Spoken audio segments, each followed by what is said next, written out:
Well, hello. I'm very stoked to be starting a reading vlog on a theme that I'm very excited about.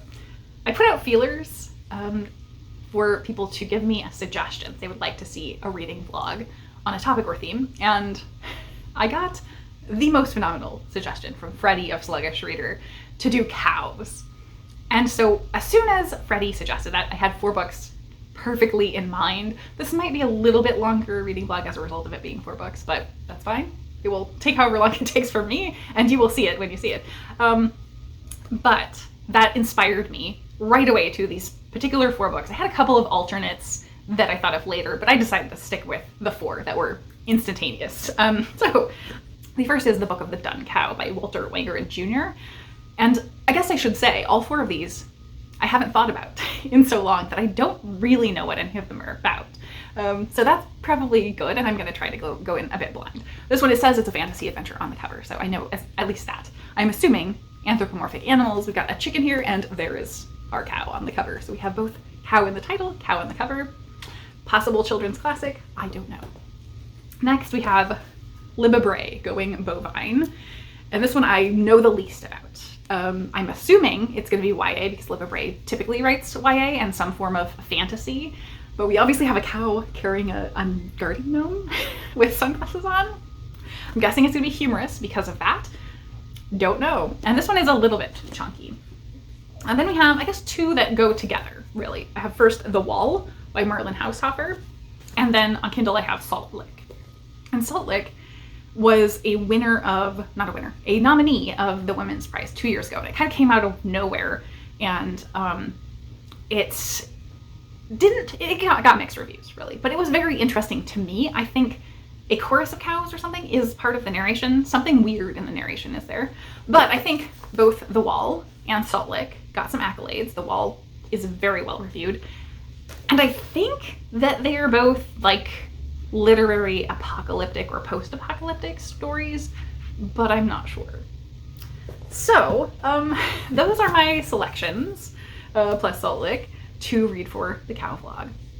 I think I'm actually going to start with the longest one to get it over with, and also because this is the one I remember the least about. I don't even know why I bought this. I bought this secondhand. I've never read Libabre before, so I don't really know what to expect at all going in, but we will find out together. I prepared to film, and Rue insisted that he is a cat baby, because that happens sometimes. I started reading Going Bovine, and I mean, it's kind of what I expected, but also not. It's purely been contemporary so far. I've only read a little bit, though.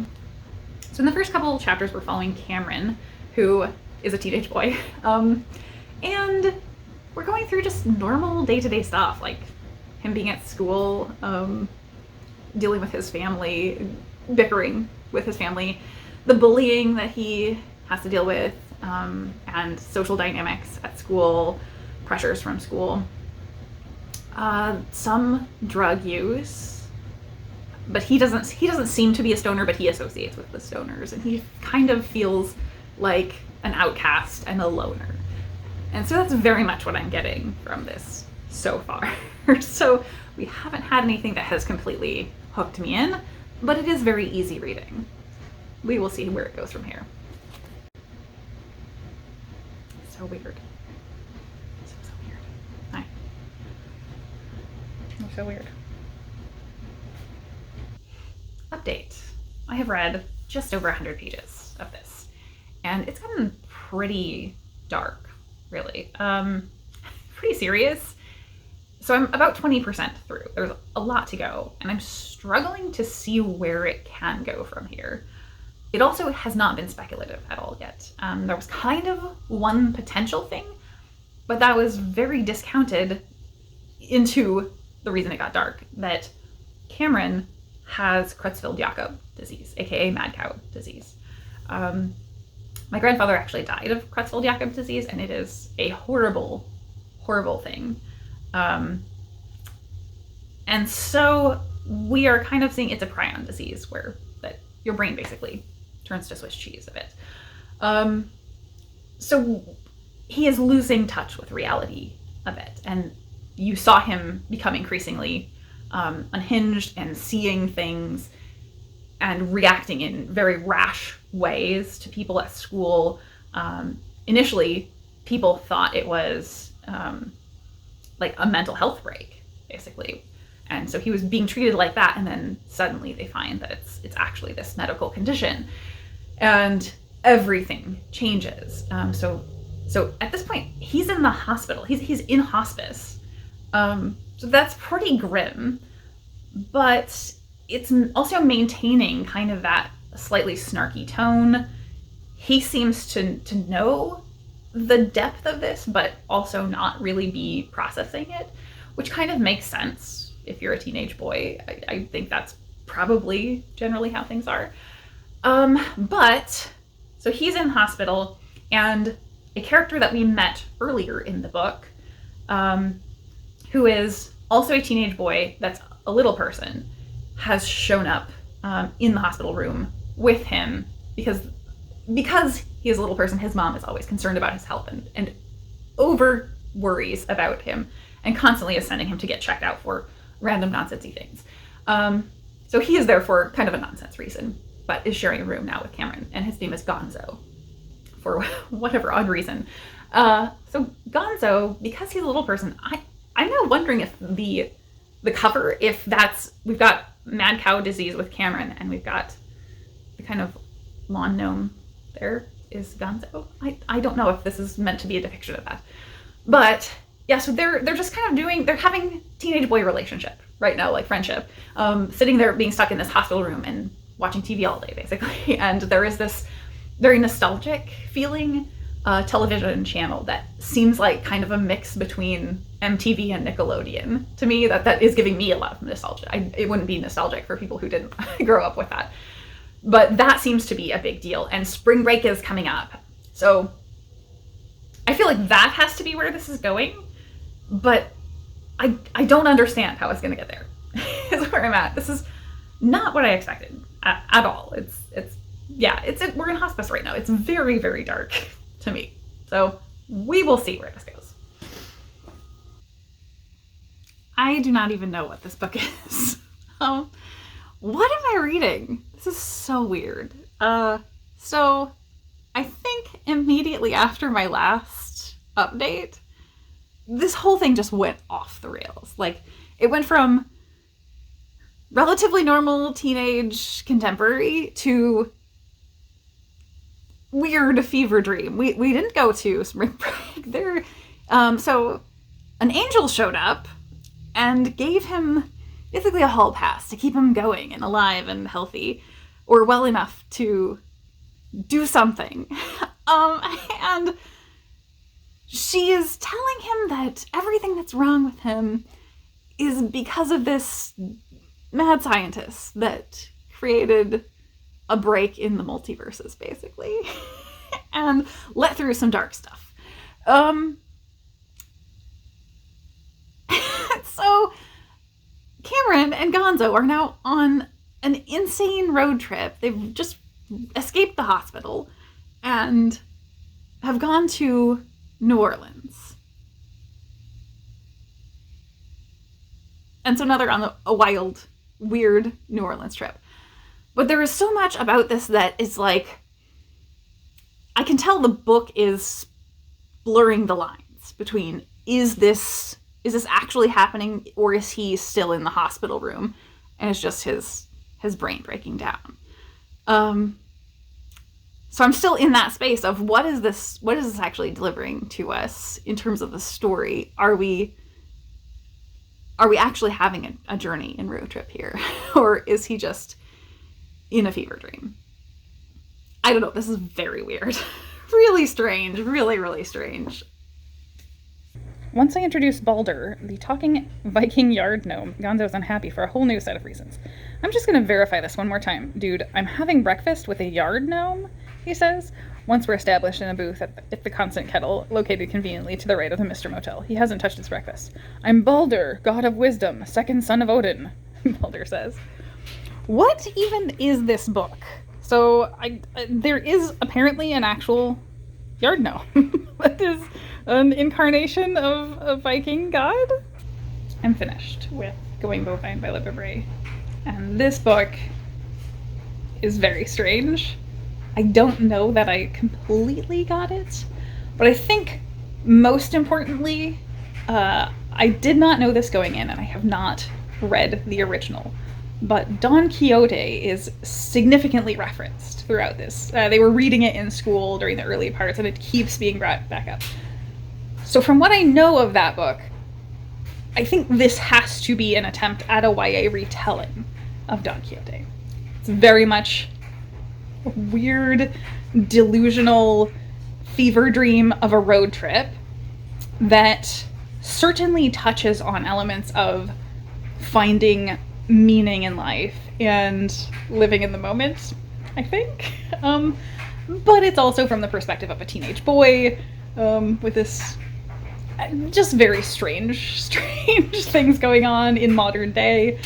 And I do think that was actually executed very well. It really felt like reading a teenage boy. There was, some things that felt true to a teenage boy, but probably are not in use today in terms of like word choices, things like that. But I could totally see teenage boys talking like that.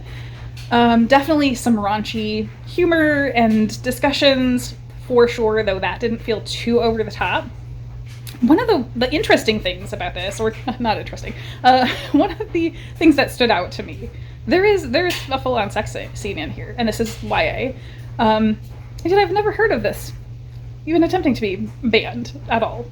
So perhaps that's to do with disparity in popularity. So that going through in a YA, and also the fact that Disney is referenced in this a lot. Our main character, Cameron, has a really strong tie to Disney. So there's a lot of references to Disney and being at Disney when he was younger. So I would feel like they would have pushed back on that, but apparently not a lot of fight against this one. So I think this was a fun read, but I don't know if I completely got it. And I'm not obviously the target audience, but yeah, I mean, some of the teenage boy things were a little bit much for me. Like, it did feel believable, though. There is this whole element of him facing death, potentially, because he has this disease, and doing the teenage boy thing that, like, I can't die without getting laid, basically, And it feels exactly like the priorities that a teenage boy would have. They do, in fact, go to spring break. So that was kind of the next leg of their journey after New Orleans.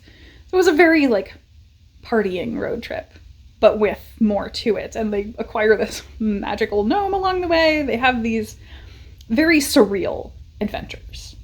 And so I can see potentially the connection to Don Quixote, but I don't know if I totally got it, but it was entertaining. So I think from this one, I'm going to move on to The Wall next. And I don't know, I will probably be reading other things before that, but I will see you in a moment, regardless. Oh, hi. It's been several weeks for me. Instantaneous for you, thankfully, through the magic of video recording. I had to pause this a bit for several weeks, but I'm back at it with The Wall by Marlon Haushofer. And I don't think I remembered when I brought this up originally to say that this is translated, or I don't think I remembered that it was translated by Sean Whiteside from German, and Haushofer is an Austrian author. So from a format perspective, this is pretty interesting because it's kind of wall of text, very dense, but there are also no chapters or chapter breaks. So that's a little daunting, though, especially because I'm a person who really likes a good chapter break. But I'm not struggling with it. It is very readable and easy to just flow along with. I'm only about 25 pages in. And so far, we're following a woman, definitely an adult woman. I don't think I've learned how old she is, but she was with friends in a cabin, and the friends left in the early evening and didn't come back. So in the morning, she goes out looking for them and runs into an invisible wall, as it sounds like. So very clearly something weird and speculative has happened there. So far, in the 25 pages, it's just her going about her day, doing basic survival needs, making food, eating, taking care of herself, sleeping, and then spending some amount of time trying to explore and see how this wall extends, where it goes, what she can find out about it. And I think I'm early enough that I can't really spoil anything, but I'll still be kind of vague. It's clear that things on one side of the wall are different from things on the other side of the wall as she goes along. So, yeah, it's very strange. It's clearly not like journal entries or anything, but the opening of this, it is explicitly telling us that this is her writing an account of what happened to her. So I don't know if that's after the fact, or supposed to be after the fact, and she's going to come out of it, or if she's meant to be writing as she goes. So I don't know how that's going to materialize as I go along, but definitely liking the format in that aspect, and the storytelling certainly has pulled me along. So I'm very intrigued. It's kind of reminding me of Jose Saramago's Blindness, the beginning of that. If I think now about the woman I once was before the wall entered my life, I don't recognize myself in her, but even the woman who marked the diary with the word inventory on the 10th of May has become very strange to me. It was very sensible of her to leave notes behind so that I can awaken her to new life in my memory. It occurs to me that I haven't written down my name. I had almost forgotten it, and that's how it's going to stay. No one calls me by that name, so it no longer exists. Neither would I like it if my name were to one day perhaps appear in the Victor's magazines. Unimaginable that there should be magazines somewhere in the world. A little further on, she continues, I'm no longer the person I was 2 years ago. So she is clearly looking back on this from 2 years after it began, and we don't really know what has come of her other than that she's extremely changed by the experience. She's talking about how much conflict there would have been for her, she thinks, if her friends had not gone away and failed to return, if they had actually been there for this experience. If I did wish to have someone with me, to have anyone with me, it would have been an old woman, someone shrewd and witty, someone I could laugh with sometimes, but she would probably die before me, and I'd be left on my own again. It would be worse than never having known her. That would be too high a price to pay for laughter. Then I'd have to remember her, too, and that would be too much. Even now, I'm nothing but a thin skin covering a mountain of memories. I don't want to go on. What will happen to me if that skin gets torn? I really just love the writing here. She's talking about the change that's come over her in the first few months of being in this situation. My face was thin and tanned, and my shoulders angular like those of a half-grown boy. My hands, always covered with blisters and calluses, had become my most important tools. I had taken off my rings ages ago. Who would decorate their tools with gold rings? It struck me as absurd, even laughable, that I had done so before. The womanliness of my 40s had fallen from me, along with my curls, my little double chin, and my rounded hips. At the same time, I lost the awareness of being a woman. My body, more skillful than myself, had adapted itself and limited the burdens of my femininity to a minimum. I could simply forget I was a woman. Sometimes I was a child in search of strawberries, or a young man sawing wood, or, when sitting on the bench holding Pearl in my scrawny lap, watching the setting sun, I was a very old, sexless creature. Today, the peculiar charm that emanated from me back then has left me entirely. I'm still scrawny but muscular, and my face is crisscrossed with tiny wrinkles. I'm not ugly, but neither am I attractive. More like a tree than a person. A tough, brown branch that needs its whole strength to survive. A couple more incredible quotes here about the influence on nature that humans have, or the indifference to humans that nature has, that it goes on without us. Quite timely. This one's about Christmas. And today, after a long series of Christmas Eves, I was sitting alone in the forest with a cow, a dog, and a cat. And I no longer had any of the things that had gone to make up my life for 40 years. The snow was on the spruce trees, and the fire crackled in the stove, and everything was as it originally should have been. But the children weren't there anymore, and no miracles happened. I would never have to run through the department stores again buying unnecessary things. There was no enormous decorated tree slowly fading in the heated room instead of flourishing and burgeoning in the forest. No flickering of candles with gilded angels, and no sweet songs. Something conceived for the best had gone wrong, and turned out for the worst. I couldn't complain because I was just as guilty or innocent as the dead.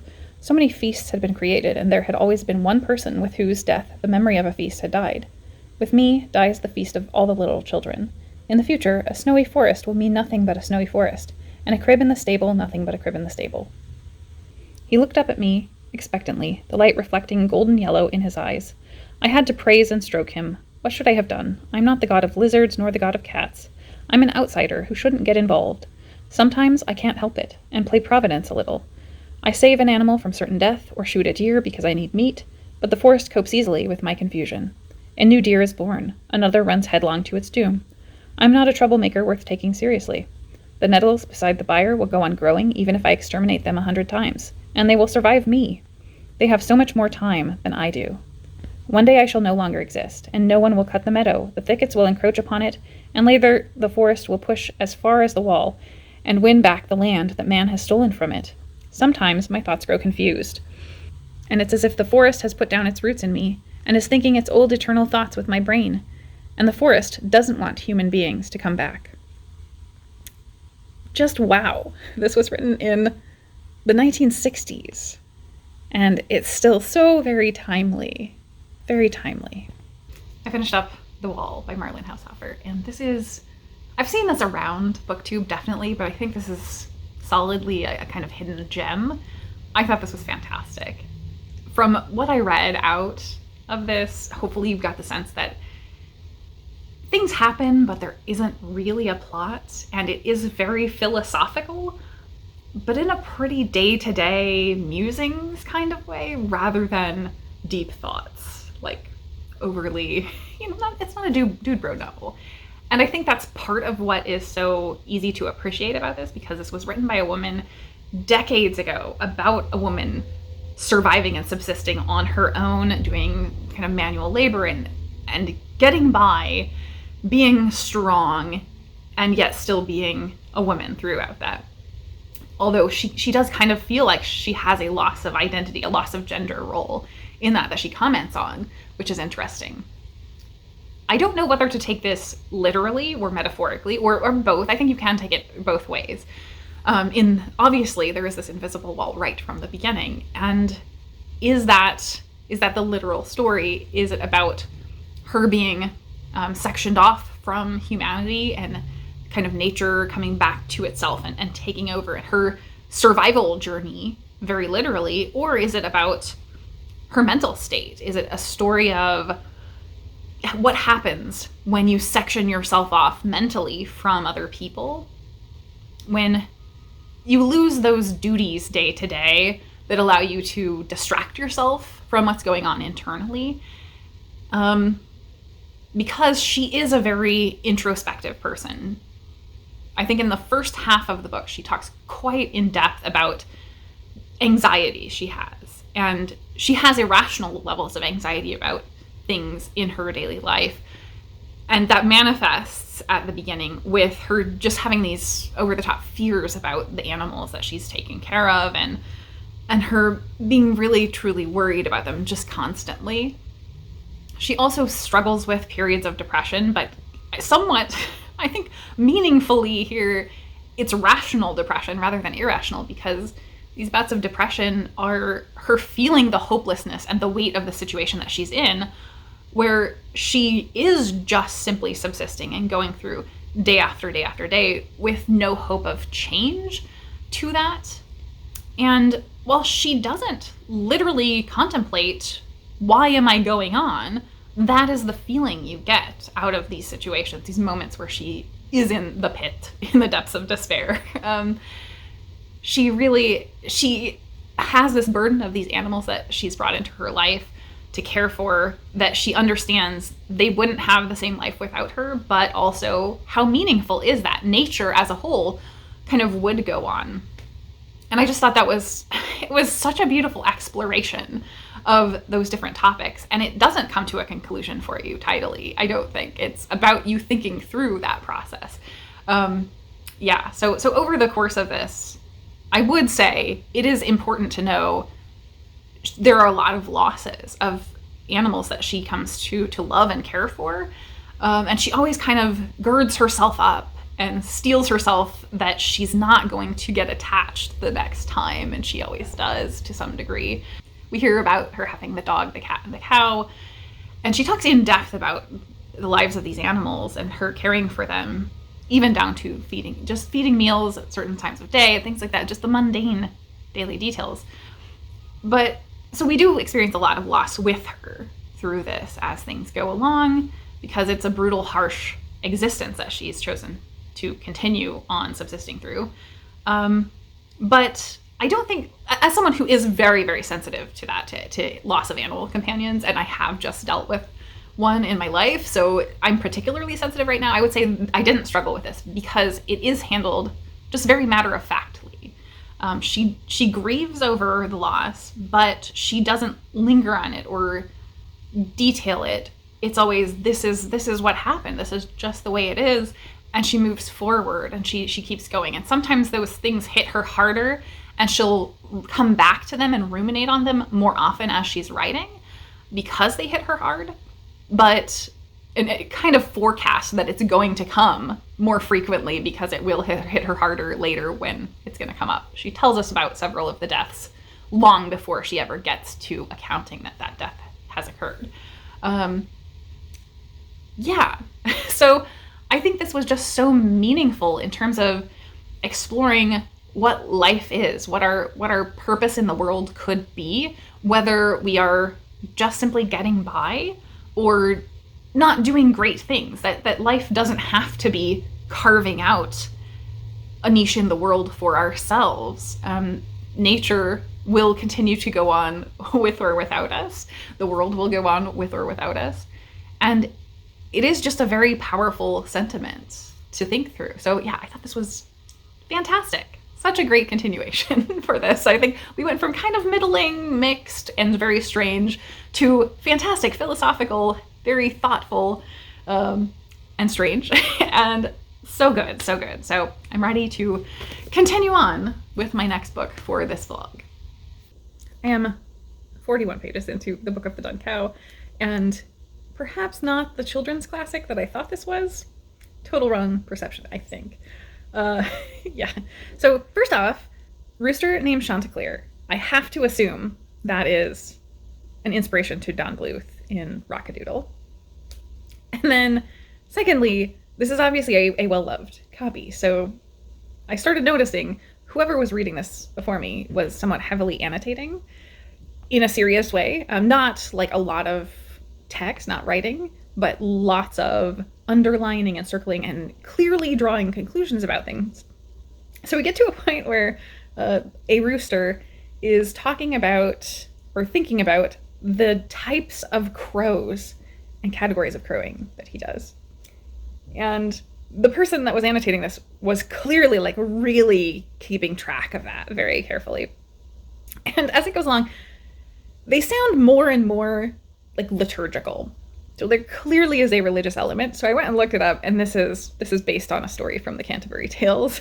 So makes more sense now, but I have not read the Canterbury Tales. So I think it's fine that I'm reading this without having read that before, but there certainly is going to be some strong subtext here that I may not get, though the annotations are probably helping. But it's interesting so far. This book, I don't know what this is. This is so strange. I'm almost at the halfway mark, so I don't remember where we were at when I last checked in, but certainly things have developed. I was going to read a little bit to give you a sense of how over the top things are. And I don't think I can even read the bit I was thinking of reading without getting in trouble on YouTube. But it's gotten very graphic. So we learned, other than this main farm where Chanticleer is, far, far away, they've never met, there is another farm where there is an ancient, aging rooster who has no heirs. And he's losing it, partly over the heirs bit. And so he goes about some weird stuff that is not typical for getting an heir. And he winds up himself giving birth to a nasty leathery egg that hatches into a cockatrice. And it freaks everybody at his farm out, obviously. And then the cockatrice immediately turns around and kills him, the father. And so then the cockatrice is ruling this farm with an iron fist and is very clearly pretty darn evil, and is forcing itself on all of the hens of the farm because it also is obsessed with having heirs. Surprise. And the heirs turn out to not so much be chickens or cockatrices, but basilisks. So then we just got swarms of basilisks, and the entire world is then cloaked in darkness. Permanent night. Even when it's not night. So it seems like we're heading toward the two farms meeting for some reason, despite their being far apart. And probably Chanticleer battling the cockatrice, but whoa man, this is super duper weird. I finished the Book of the Dun Cow, and it was fine. I was reading at a very surface level and not doing a deep dive into this because I'm not familiar with the source material. I could have done a whole probably video of just doing that deep dive. So I made the conscious decision just to read it for what it is as a story and come back later after having experienced the story at some point and then do a deep dive with the source material and this book so I can make sense of what it actually means in the underlying subtext. But it was just fine. It was entertaining. It felt kind of like an amped up version of Redwall, honestly, I would say. Mainly because it is all animals, and it is a very on the nose, good versus evil story of these two sort of farmyards that are, one clearly goes downhill into deep dark evil and starts affecting the entire countryside, and the other one we have Chanticleer. But clearly a spoiler for the ending. The front pages give us that epic battle of good versus evil, so and it's so obvious that that's what the entire story is. We got Chanticleer fighting the cockatrices at the end, and in fact our dun cow is right here with the whole barnyard looking along. But the dun cow really isn't that big a part of this, despite being in the title. So low on cow representation, but it's like some sort of stoic messenger type character. Sort of. I'm not sure I totally got that. Very subtext as far as what the dun cow was. But it felt like a very intense version of Redwall. Very like epic good versus evil and very straight hard lines on that. Not a lot of nuance to this. So I'm glad to have read it, but I'm glad to be moving on now as well. So onward next to Salt Lick, the last book of our journey with cows. A church rises from the sea, a small, solid island of grey rock. On the spire, a spike of metal, a weather vane with the only remaining arm pointing west, as if reminding the sea that it still has work to do. This way, the whole of England waits to be quenched. It's a dark nighttime update, but I am progressing with Salt Lick and enjoying it very much. I'm 37% in, and it really is feeding into my enjoyment of mundane apocalypses. Nothing like big and action-packed is happening. We just sort of see people continuing to live with the backdrop of a world where things are going wrong. And it's a lot of things. It's not a singular catastrophic event. There was a pandemic, and then there's the floods, there's all these climate disasters, there's environmental disasters and pollutions. Personal cars have been banned because of that. Everyone is kind of leaving rural areas to move to the city because kind of living in an enclosed space or in close area where people can be in support of each other is more desirable. So it's really, really interesting and very different. There's also the element of the cows. So I knew going into this that there's a chorus of cows. That's like the big thing that stood out when this got really popular from the Women's Prize a couple of years ago. And in my mind, I was expecting that to be just a collective cow perspective. And it is that, but it's more like a Greek chorus. So what you're getting, it's fully interjections into the chapter. It's not just chapters long of the cows' perspectives. It's a few lines that look sort of like poetry. So to what I'm saying, like Greek chorus is an aspect from Greek plays in antiquity, where they would just kind of interject this overseeing perspective, the chorus would. And that's very much what this is. The cows are not really part of anything that's going on, but every so often they will interject a few lines of this very abstract but overseeing perspective that's really interesting. It's not ever completely directly related to what's going on, but it always in some way sort of is referential to it. I am a little over 80% through Salt Lick, so I'm nearly finished, but I wanted to check in. And I'm still really loving it. I don't think I've talked any about the actual plot, or characters. So in the story, we're following two characters, Jesse and Isolde. And Jesse, we're following from boyhood as he's in this very rural countryside, like English countryside community with his parents. And we're following it at that micro level, not even the local level. We're very much focused on how his family are getting through day to day and the adaptations they're making to continue surviving, to continue their way of life rurally. And that's like so great the way that it's delivered. But we follow him from childhood to adulthood, and in adulthood he starts making moves toward the city. So slowly but surely moves from a lifestyle that was very focused countryside to moving toward the city. Isolde, on the other hand, we start with her as an adult, but we know as a child she was orphaned and so has grown up her entire life in the city, and that's her only experience. And so we sort of skip over that childhood aspect and jump to adulthood and her beginning with wanting to uncover some of her background and potential family connections by taking off into the countryside. And so I love that dichotomy between the two of showing like two very different growing up experiences and backgrounds. Isolde's perspective specifically, I would say, we have her traveling the countryside with someone she eventually meets along the way who also lived their entire lives in the country and very isolated. And there are so many moments during those travels where one or the other of them will see something that just blows them away and is extremely shocking to them, just because it's never been experienced before from their own experience. And then you see the person that they're with being like, yeah, this is old hat, this is normal everyday stuff from their perspective. And watching that play out and just how isolationist their life has become to their specified experience, where people aren't really porously going back and forth between rural and city living. So that on its own is interesting. Jumping into this, what I wanted to mention as a spoiler that really I felt so strongly about. So Isolde, as an adult, goes to visit the man who killed her mother in jail. And we obviously find out that that's Jesse. It seems pretty apparent to me go reading along, but just in case, it takes a while to reveal that it was actually Jesse that she went to see after the fact.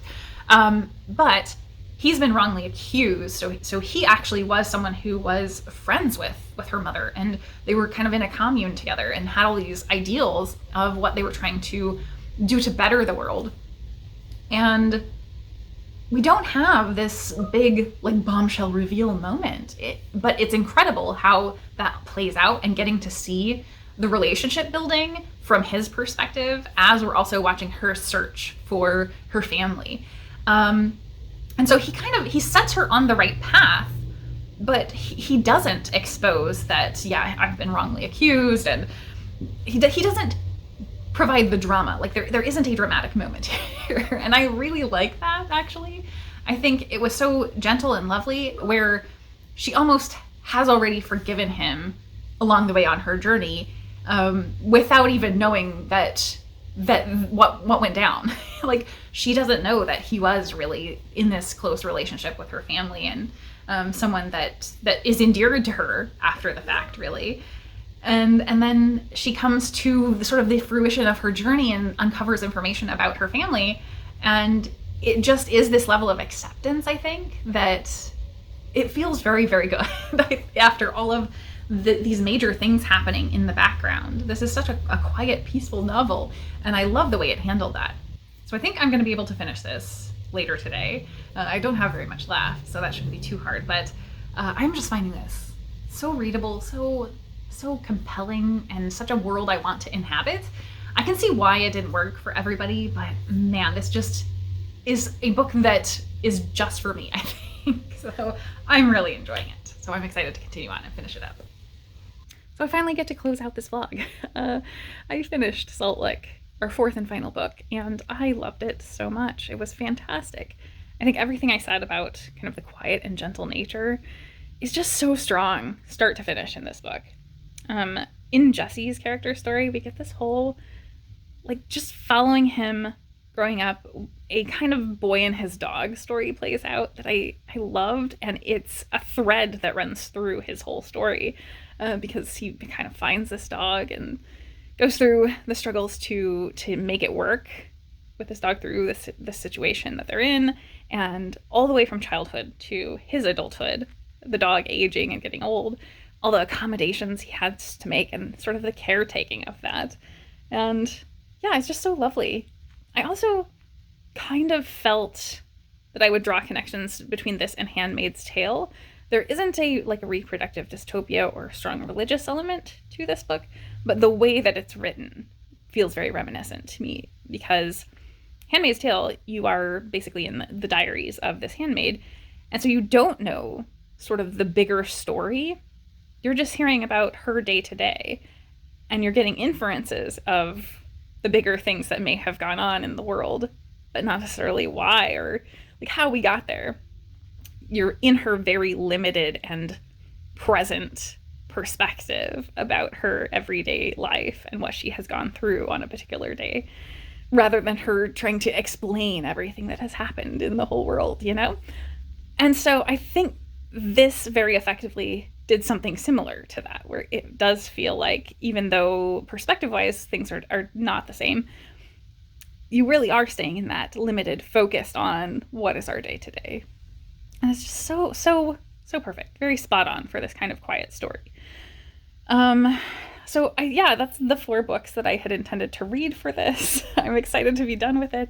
And it's odd because, so Freddie wonderfully gave me the suggestion for cows, and obviously I went with that very literally off the covers. I didn't expect there to be any connections, but we very much had some strong connections with these books. I had 2 that were straight up retellings of more classic works, and then 2 that were sort of very quiet, mundane apocalypses.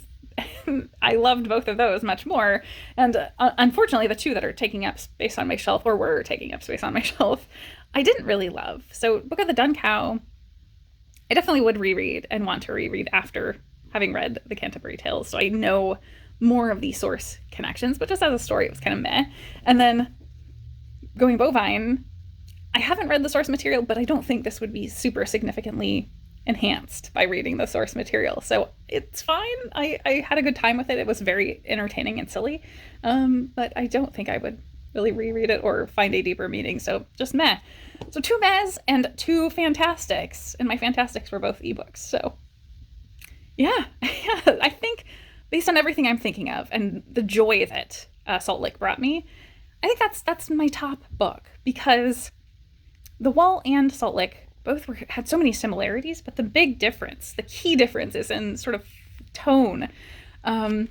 Really comes down to the idea that in Salt Lick, it's so much more optimistic. You're constantly coming back to people finding connection and community and supporting one another through all of these changes and a changing world. While in The Wall, you're stuck with this character who's completely isolated and really struggling because of that at many points. Someone who's totally alone. And that makes it much more bleak and heavy, though it is still quiet and mundane and just about how you move forward day to day in that situation. So both tap into that same aspect, but one looks at it in kind of an optimistic light through community, and the other shows how much harder it would be without community. So they were very in conversation with each other. So anyway, that is it for the cows vlog. Moo. Yeah, I'm really glad that Freddie gave me this suggestion. Now I think I'm gonna have to come up with some other obscure animal. Not that cows are obscure, but one you wouldn't traditionally think of on covers to try and play with for a future vlog. So I hope you have enjoyed this, and let me know if you have other cow books, or if you have a suggestion for another animal theme for a vlog. That would be fun. I guess that's it for the vlog, and thank you so very much for watching.